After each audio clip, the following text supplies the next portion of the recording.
Hey everyone, it's Scott from HeyUGuys here, and we are at the BFI South Bank for the UK premiere of Mission Impossible Fallout. We're going to be talking to the cast and the director, as well as hopefully Mr. TC himself, Tom Cruise. Stay tuned.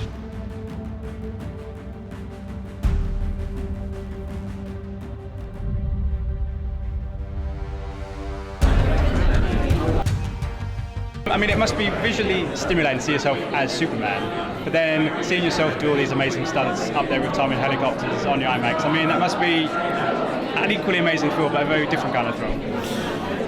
Yes, it is. Having been there practically and doing the real thing, you have a different connection to that kind of filmmaking because it looked amazing for you anyway. And then you kind of get to see it like an out-of-body experience, which I kind of had anyway on numerous occasions, like working with Tom. It's not, it doesn't feel like you're going to survive a lot of the time. What goes through your head when they tell you you've got to be in a helicopter in the middle of winter in New Zealand, hanging out the side, like flying around while Tom Cruise is like, you know, right on your tail? Well, maybe incorrectly I thought, cool. I didn't realize it was going to be cold. Like really, I'm not going to swear because my publicist is there, really cold. That was the worst bit of New Zealand and the near-death experiences. New Zealand's a great country though, I love New Zealand. Not that New Zealand almost killed me, it was Tom that almost killed me in New Zealand. What was involved in that stunt then, like with the helicopters, and what preparation did you have to do? I mean, we've heard about Tom, but what about you? For me, there was no prep for me. I was pretty much along for the ride. I was deaf and blind for the entire sequence because I didn't have any headphones. They gave me an earpiece for the first day because helicopters are rather loud and have the doors open, so lots of wind noise as well. I had one in my left ear, I think, and all I could hear was like, ooh, and I thought, okay, sorry, it's your microphone. Is it your microphone? And I couldn't hear anything. And so at the end of the day, I took it out and I was deaf in my left ear. And so I thought, guys, I'm not putting that back in. So all I could do every time we started moving was just guess that we're rolling. And so I'd start randomly performing just in case. I'm sure they have footage of me when they're like, what's he doing? I'm sitting hanging out the side of the helicopter, like shouting at people. Like, yeah, he's mad, he's lost it. There's an amazing cast in this one, but I just wanted to ask about Angela Bassett. I mean, yes. Such a legend. Yes. How is it working with her? Because you get some great scenes with her. Yes, she is fantastic. Very strong in her performances. Very powerful, very intimidating. She's the perfect casting for this role, and it was fun. It was fun to play Walker next to her, especially because of the nature of who Walker is. Thank you so much for your time. Thank you very much. Pleasure. Hey, you guys. Always good. Always good. Lovely to meet you. How you doing, man? How's it going? I was left breathless with this one. When you saw it for the first time, I can imagine you had a similar experience. Yeah, last night, in fact, at the Paris premiere. I'd seen little bits of it, maybe the first half an hour, but without all the VFX. I was blown away. It's look, I work in the industry. I know how a lot of stunts are done, and I know how a lot of action sequences are put together. And my jaw is still on the floor. You know, they supersede everything I've seen before, and you're in for a crazy time. Just tell us a little about your character and how he kind of fits into the story. Of course. Zola is a dark and slightly malevolent businessman who's the brother of the White Widow, Vanessa Kirby, in the film. And together they are a quite powerful force to be reckoned with.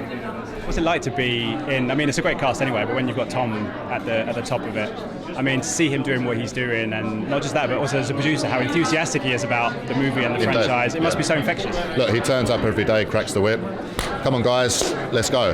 And he turns up every day without fail, full of beans and full of drive. You know, he's an incredibly focused man, and it was a real honour and a privilege to be able to just sponge in all his crazy knowledge, I'll be honest, and it was really cool. Absolutely. And I mean, next for you, I mean, it's hard to top Mission Impossible, but I'm sure you will. You got any new projects? I've just finished another 2 movies. It was a really poignant World War II flick called Waiting for Anya. It'll come out early next year, I believe, and new Jerry Butler's Angel Has Fallen.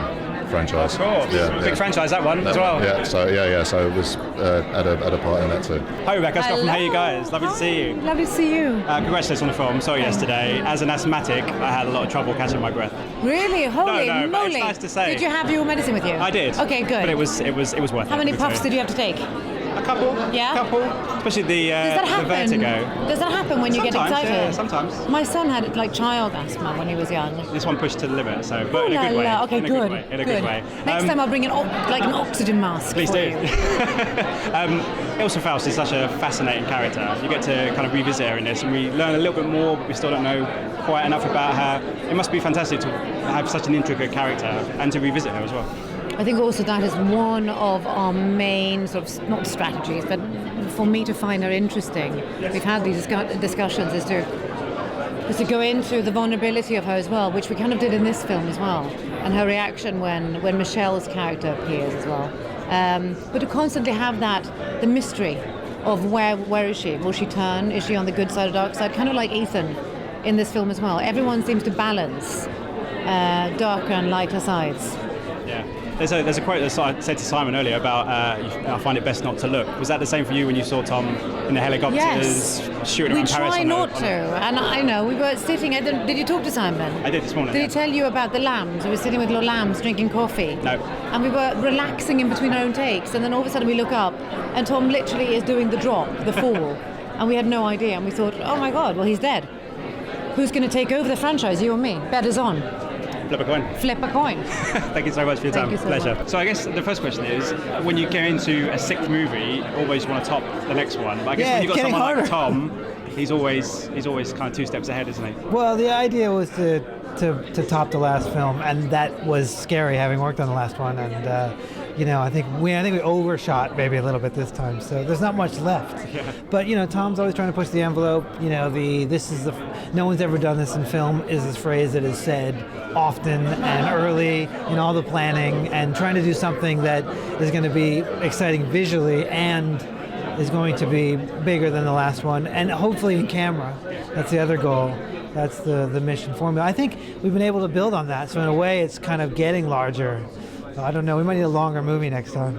And this was it was Yeah, 2.5 hours. But you're gonna need 4 hours to fit it in. It skipped by, Yeah. I'll tell you. So I mean, from a producer point of view, when Tom says, "I want to do this, I want to be on a helicopter," I mean, does that give you like sleepless nights? No, to think, we go, okay, how are we going to do this? Okay. How are we actually going to do this? Yeah, because there's the idea, yeah. and then there's the actual, where did the 13 helicopters that transport the crew come from, and how does Tom not crash into a wall, and all of those things need to be set up, and there's a lot of legal issues to assuage, so there's quite a challenge, and meeting that idea. Tom sets an idea out and says, I want this movie to have an action sequence that contains this or that.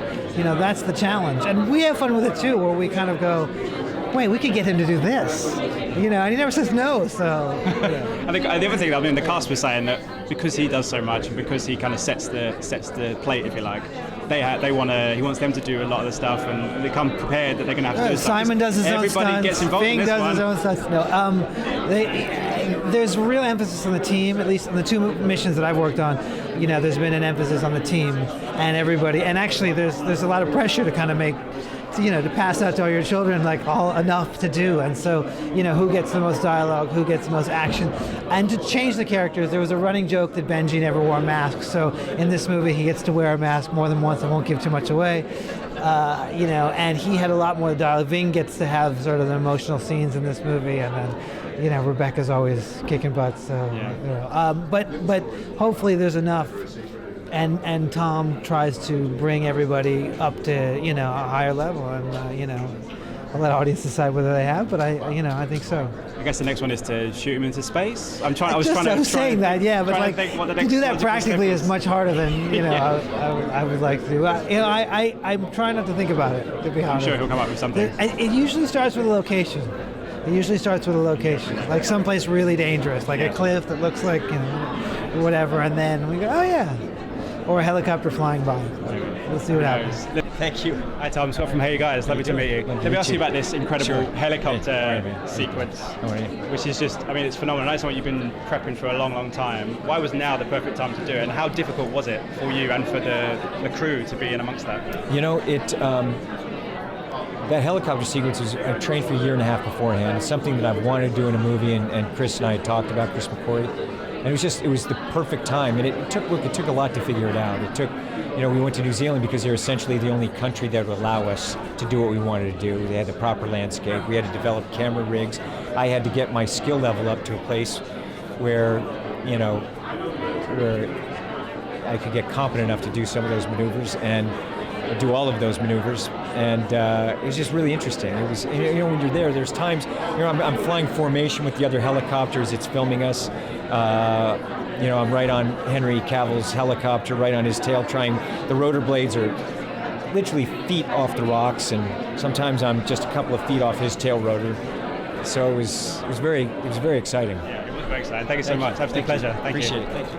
Actors have you not worked with yet that you would love to? I don't want to just say one or a couple, because I'd leave a lot out, because there's so many talented people out there, and different filmmakers and different actors that I'd love to work with. So you can't name one or two people individually? No, then the other ones would be like, you never mentioned me, Tom, in Paris you said that you want to do stunts with the Eiffel Tower in the future. Are there any places or sites in London that you'd like to do stunts with in the future?